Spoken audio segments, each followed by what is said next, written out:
So you said your neck of the woods. Where's your neck So of the I'm woods? in Gainesville. We moved to Gainesville 6.5 years ago. We Okay. used to be in Herndon. Okay. Yeah, so we lived in Herndon for almost 10 years. And then, the typical cycles of life, right? Like, our kids are getting bigger. Our home in Herndon is built in the 70s. So we kind of needed more space. And so we started, expanding our search. Nice. So, yeah, so we were actually only looking in Loudoun County because most people to this day, they think I live in Loudoun County because Yeah, I'm 'cause like you're here like here all all the the time. time, right?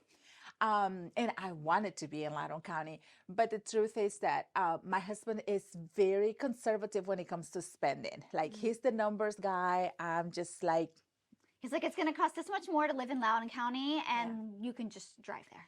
yeah, right. And so I'm like, okay, well, he's like, we'll still want to take vacations and do all the things. And he's more conservative with money. I'm more like, YOLO kind of life, and like, yeah, let's just live our best life every day. I'm so sorry. Yeah. Can we move this chair a little bit here? Yeah. Because when you're forward, this is too close. So, Okay. yeah. We're going to move the chair just a little bit. Okay. Let me check real quick. Okay. Sorry about this. No, you're good. No, I'm glad Make you're sure she checking. looks good. Yeah. Yes. And then the The cup now. No, it I can think stay it out. would be, it would be best if it was down just because it's too much going on Yeah. here. Okay. Oh, okay, okay. So, and then if it's here, it's like, She can still grab it. yeah. Okay. Still take your sips. 'cause Yeah, you I'll gotta take stay my sips. hydrated. Everything looks great. But yeah, take your sips when you need to. She's like, and I'll be extra about Yeah. it, too. Yeah. Totally. Right at the camera when you're there. Tell me a little bit about your background. Like, So, originally from Honduras in Central America, born and raised there. I moved here 21 years ago, okay. 20 of which I have been in Northern Virginia. And what brought you Love- here? By decisions that I made with my heart back home. I had the perfect dream job in Honduras. Right out of high school, I started working with the United Nations, and then I made my way up to work at the U.S. Embassy. Wow. And I was working at the only U.S. military base in Latin America now because they closed Panama. So, and I was the executive assistant to the battalion commander there. Wow. So I You had had all the inside scoop. I had like a beautiful, like I didn't have to worry about anything, because in my country, as in some of like, underdeveloped countries, like if the political party who enters in power, they typically tend to like employ the people that support that party. And then if you are a government employee, then you're at risk that you may lose the job. Yeah. But since that was more of a diplomatic, environment, I didn't have to worry about that. Yeah. Like I'm set. Yeah. So, but I was, like I said, in my mid-20s, made some like poor decisions with my heart. What I thought it was like the man of my life. And I ended up here, and life was really, really different based on, my experience working with people from other countries, and especially people from the US when, in a diplomatic environment. They're super nice, super, kind, diplomatic, of course, right?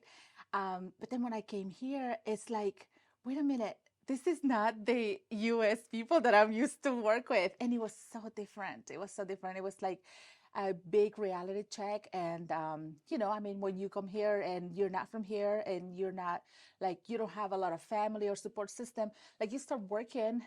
I had 3 jobs to be able to make ends meet, Yeah. and so that's how I ended up here, Why didn't you go back?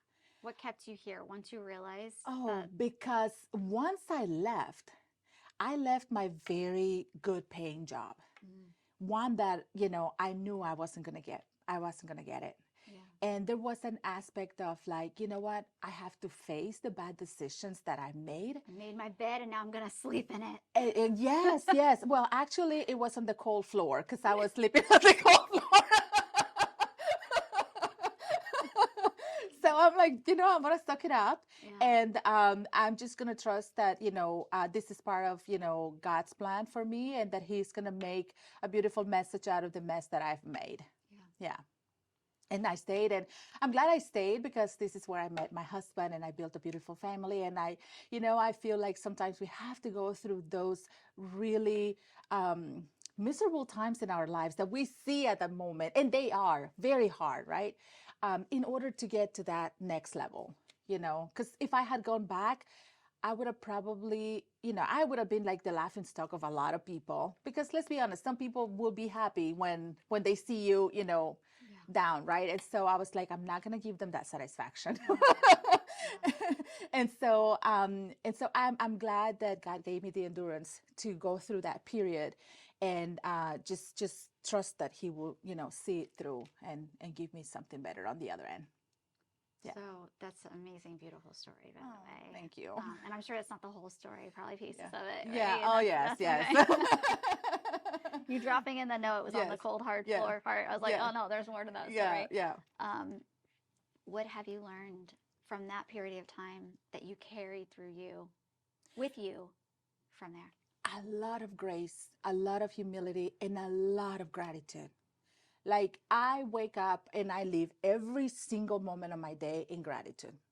Gratitude is like the only thing I can describe, because we have bad moments in here and there, right? But I don't let those bad moments ruin my day and make me lose perspective, right? Perspective. Because honestly, my bad moments may be what somebody else wishes they had, right? In other parts, in other situations.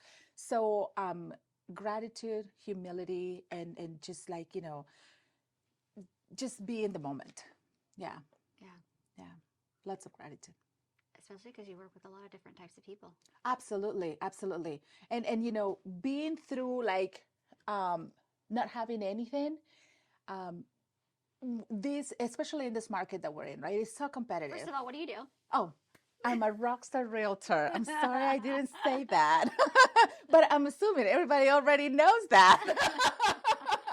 And if you don't, now you do. So in this market, in this area where everything goes super fast, right? I try to be patient and just understand that somebody's first home, it's like their dream come through, coming probably out of like, homelessness, or, living in a rental forever that probably was like, not the best living conditions. So I try to always go back to that spot where I started and see that, it's a privilege to walk with them, hold their hand, and give them those keys. It's like, I mean, every one of my closings on the buyer side, it's like, I always cry because it's like, it's very emotional. Yeah. I can't help but connect with, at different levels, with everyone that I assist. Yeah, no, Yeah. that's that empathy and compassion coming through, I'm sure. You have to. You have to. Because then if you don't, then it's just the numbers, and, numbers have no end. Yeah. Right? What do you mean by that? So, if your happiness, if your sense of worth is based on numbers, then you're never going to be happy, because numbers never end. There's always a number above and a number above and a number above. But when you do it from the place of gratitude, it's a situation where it feeds off, and then it always gets bigger and bigger the more you practice it. So that's why. I love that. Thank you. You have 2 kids that have gotten to watch this journey, right? Yes, yes. Well, we model grace, we model love and acceptance and safety and nurture in our house. To maybe some people will say like, I spoil my kids, and if that's what it's called, then let's call it that. But my kids are always going to be safe, welcome, and loved to no end in our house. Yeah. I love that. Yeah, I want them to be safe, even in their screw ups, I want them to come back. And now that they're entering a different age, like my son is 13, my daughter is 16, I reassure and reaffirm that even more. Because let's be honest, as they get older, they're going to make mistakes that are probably going to leave marks, bigger marks in their lives. And so I have to just always reassure them, home is always an open, safe, loving place for you. You keep using the word safe. Why does that word mean so much to you? My goodness. Because for a long time I wasn't. And so now I want to keep them that. You'll make me cry. that like giving people, like being an agent? Well, would you mind grabbing some tissues? Please. Thank you.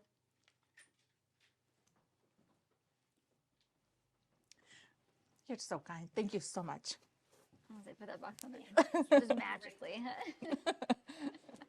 Transition.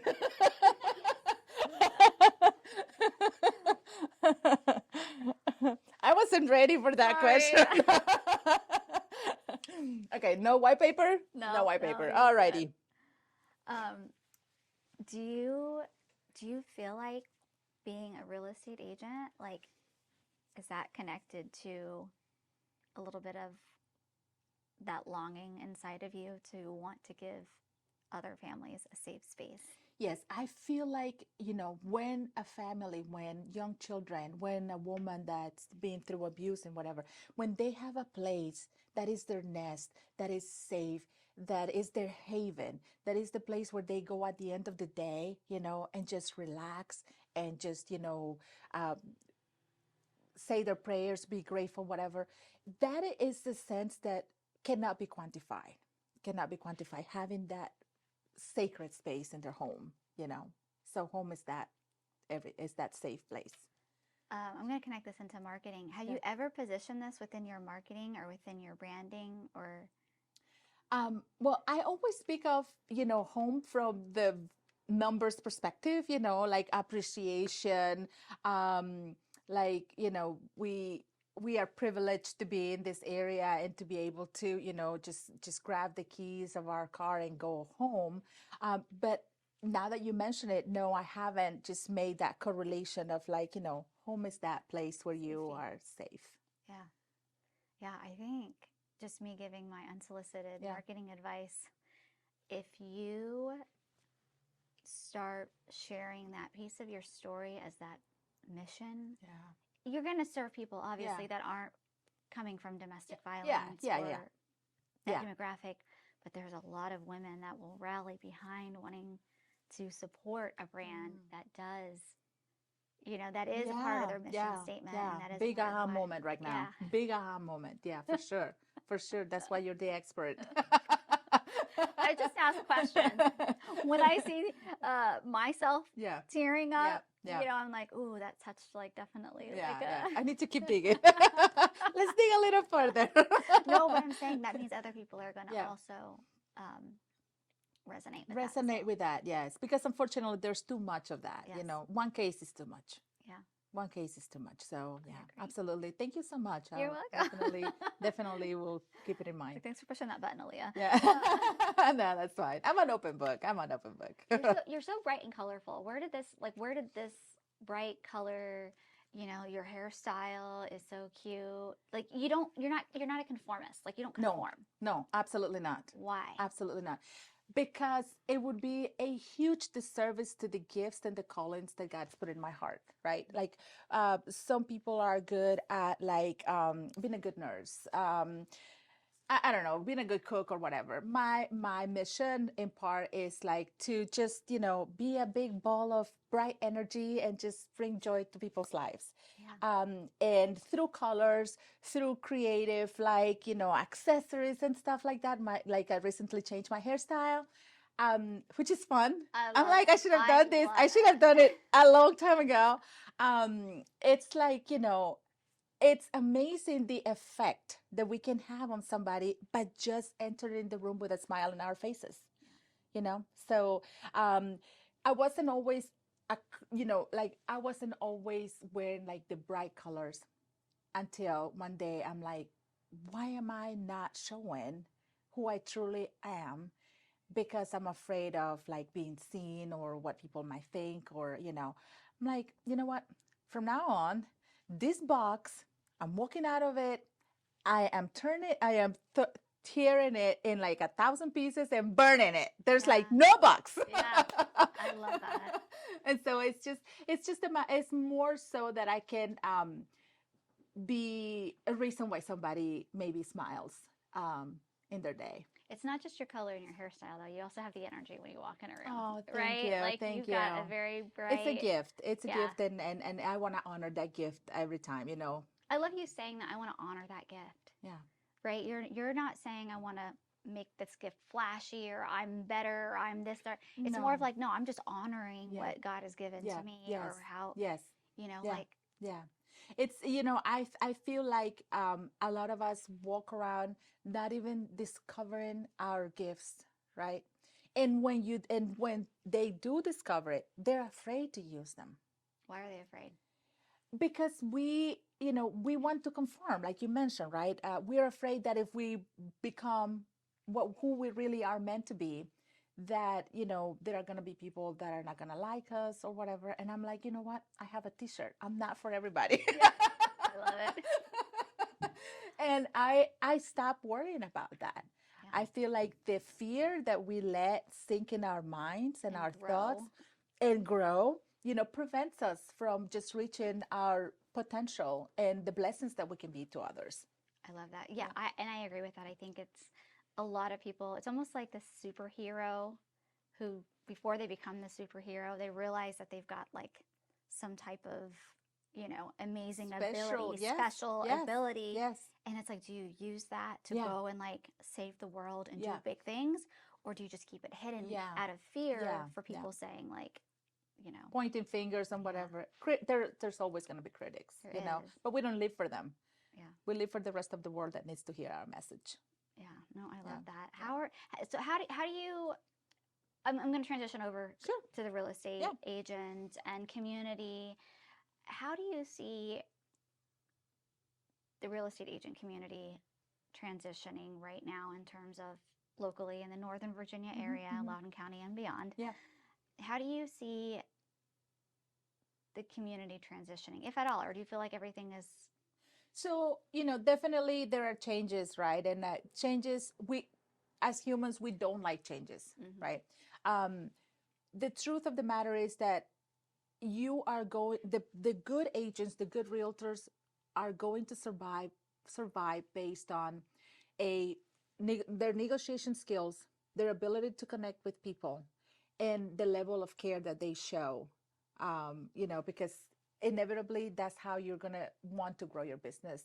When you show somebody that you care, that you're invested, that you know your thing, that's when they, continue to trust you and refer you. And that is the best way to build a business. So the agents who continually take trainings, education, stay involved in the community and show their level of care, personalized care to their clients, not just a transaction, but I really care. Those are the agents that are gonna, we are the ones that are gonna survive. Yeah, I love that. You're like basically just care, like Yeah. give a crap about Yeah. what Yeah, you do and who you do it for, absolutely. and Don't be transactional. Really care. It actually, you don't even have to say it. It just shows. It just shows. I think also people that get into the business because of that, even if they don't recognize that that's why they do it, a lot of things have happened. Whatever career you're in, a lot of things happen in our life that lead us. I was just talking to an amazing therapist, Dr. Suzanne Nixon, upstairs. And a lot of why we do what we do today stems from what we did as a kid, or, our upbringing, or something that's happened to us, for us, who we were as children. And so it's interesting that people that follow that career path, they might not know it, but it's not transactional for them. No. Like why I do what I do is not transactional for me. Yeah. Do I build a big, amazing business out of it? Yes. But because of what you said, I give a crap about every single person that walks in the door. I want to make sure that the product is up to a standard that I would want for me and my family. Yes. And that just shows. When you start serving, but it is also ingrained in our upbringing, right? So when you care so deeply that you treat everyone as if you were treating your sister, like, if your sister were to ask you, get up, hey, Ali, I have, I want some pictures taken. Like that's the kind of level of care that you take, right? Yeah. So when somebody comes to me, I'm thinking of one of my tias, one of my nephews, like one of my relatives that need that service, right? Especially when I'm serving my Spanish speaking community. because they have the barrier of language, right? They have like the barrier of culture in a way, because not everybody is able to adapt to a culture so different from ours, when they come here. So when they hear somebody speaking their language fluently, and that I can relate to the food they're eating, they're cooking, or how they might need the type of kitchen they're asking because of the type of food they're going to be cooking, and I expect to be invited to those meals. I'm like, oh yeah, no, we need you at the You different need an kitchen. extra Yeah, chair, yeah. though. So it's different, and it makes all the difference. And there's something so true to, I know it's cliche, but when you truly love what you do, Yeah. it doesn't feel like, like work. It is work, but it's like, it's so satisfying that, it fills you up, instead of Totally like know. completely draining you. I totally get it. Yeah. Especially, yeah, you surround yourself with people that you love, doing the things that you love, and it never feels like work. Right. It is work, It is work. but Yeah. like you said, It's fulfilling. empowering. It's Yes. fulfilling, right? It's fulfilling. And that's the point, that it doesn't matter if it takes me, the first house that I showed you and you actually listen and we put the offer in, or if we have to wait another whole year, and, until we get you Wait into for that house. It's still very fulfilling. What are 3 tips you could give a buyer or seller? You pick which one. Okay. I love both. Like I work almost like 50-50 with both. So first of all, find somebody that you truly connect, right? Because we're going to be we're going to be sisters. We're going to be brothers. We're going to be family, because I'm going to be fighting for you, right? Yeah. So you get to choose that family member. I love that you said that. You're like, you didn't just say we're going to be family, hunky dory, like, you're like, I'm going to be fighting for Yeah, you. Like, yeah. I'm going to be the one Yeah. who's like getting you what you need. And so you need your strong sister. Yeah, absolutely, absolutely. Continue. And I we just all love have it. that family member that we know if we need, So I'm like, hello. And so choose that one person that, is, not to say that ratings online are bad or anything, right? But go beyond that. Go beyond that. Like take your time to interview an agent where you know that you're connecting. Because honestly, you're entrusting me with your livelihood, basically, and with your future wealth. Yeah. Right? When we're talking about buyers. Big ask. And same with sellers, right? Like don't go all about the 20,000 reviews or whatever, but do choose somebody that, ideally that comes recommended from a person that and trust and care, right? But also that when you are having that conversation at the kitchen table, that this person gets you, right? And you just know it. Like your intuition never lies to you. Like we might want to ignore it, but your intuition never lies to you. So find that person that you connect and that is going to have your back. So that would be like number one. And then from there, just do what that person tells you to do, because that person is doing this business. We are doing this, every single day. You may buy a house or two in your lifetime, but we do this every day. You may sell a house or two, maybe 3 in your lifetime, but we're doing it every day. Yeah. So trust the professional advice of that person, and then be patient. Sometimes we just want results like overnight, and that hardly produces good results. So be patient in preparation of your house for sale. Some people think, and some people do, that they can just say, I'm going to sell my house and do nothing, and they're going to get great results, right? And it's not the case. So do the preparation. So that's the patience part, and then for buyers, same thing, prepare. Like we do have some grants and things like that, but you do want to come prepared with, good credit, with, a decent amount of savings, and ready to get your heart broke, because we're going to do some therapy. We're going to. So basically, I think if it boils down to just one thing, is to interview the people that you're going to hire for this very important job. How many people? How many would you recommend somebody interview before they're 3. make a good decision? Okay. Yeah. I wouldn't say more than 3, because then, then you start, like, you don't remember exactly what differentiated this person from the other. Like once you start going beyond that point, no. And Yeah, I think three's a ideally, good number, yeah. you interview like the person first that, some like, if your cousin came to you and say, hey, Aliyah, Esther, she's the one. Yeah. But you're like, you know what? But I also want to interview another person.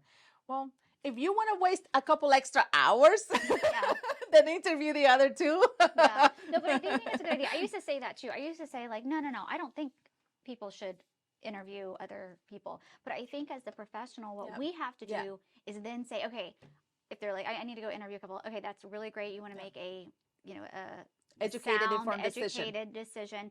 Here are some questions though to consider as you're asking these other people. Absolutely. Because people just don't know what to ask because and I typically say, okay, so make sure that you're comparing apples to apples, right? Because we all bring different value, to the table, right?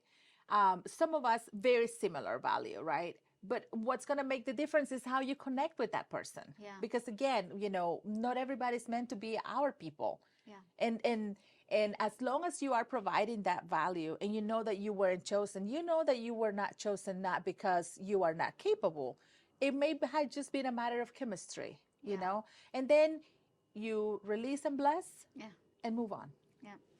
Release and bless. Release and bless. Always bless, don't always bless. I always find, at the beginning of my career, it was so hard to practice that because, you're broke. You need to make money, but then I came to the realization that if you are coming from that place of scarcity, then you're attracting more scarcity. Then you release and bless that person. I've had a few instances when they come back to me, and or they refer me like, with like raving reviews to their family or friends saying, you don't want to make the mistake of not. Yes, exactly. So, it ends up working even better for me. It's that blessed part. It's that blessed part, exactly. That's funny. So those are great tips.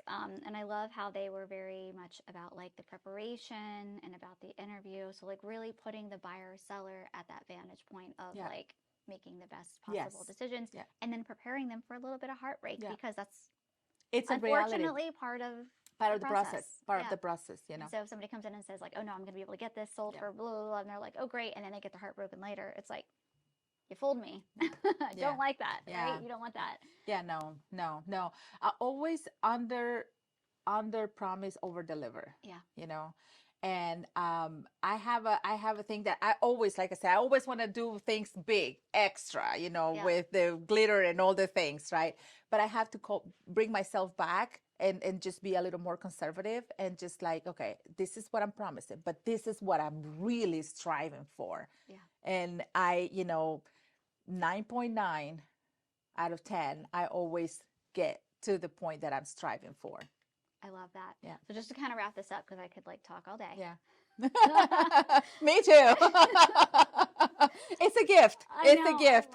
We can connect with people and we can make them talk and come out of their shell and make them very comfortable. I know. And I'm like, I want to sometimes. I'm like, okay, Leah, if you could give one piece of advice to somebody who has, or is, not has, who is on the journey that you were on in the first couple years of your arrival here in the U.S., what would be that message?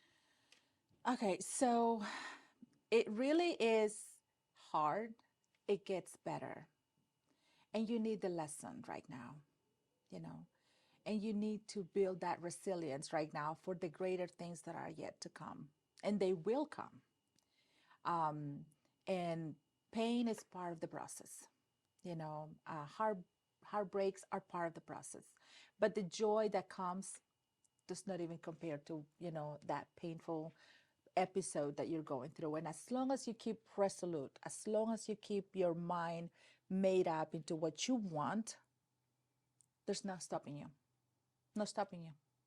If they need help, or if they're in a situation where they don't feel like they're on that, are there any resources or people that you? So, unfortunately for me, I always learn the things the hard way. I was too proud to seek help. Like I felt like reaching out to some office, so many organizations, that you can, turn to for help, and they will help. I come from a culture where we work hard for what we have. We don't ask for things. Like we build ourselves on our own hard work and sweat and tears and blood. And I would say be humble enough to accept the help or seek the help. Nobody should be in a situation where you don't feel safe, where you don't feel loved, when you don't feel appreciated. Get out of there. You deserve better. I love it. Yeah. Thank you for being on the podcast. Absolutely. Thank you so much for having me. Of course.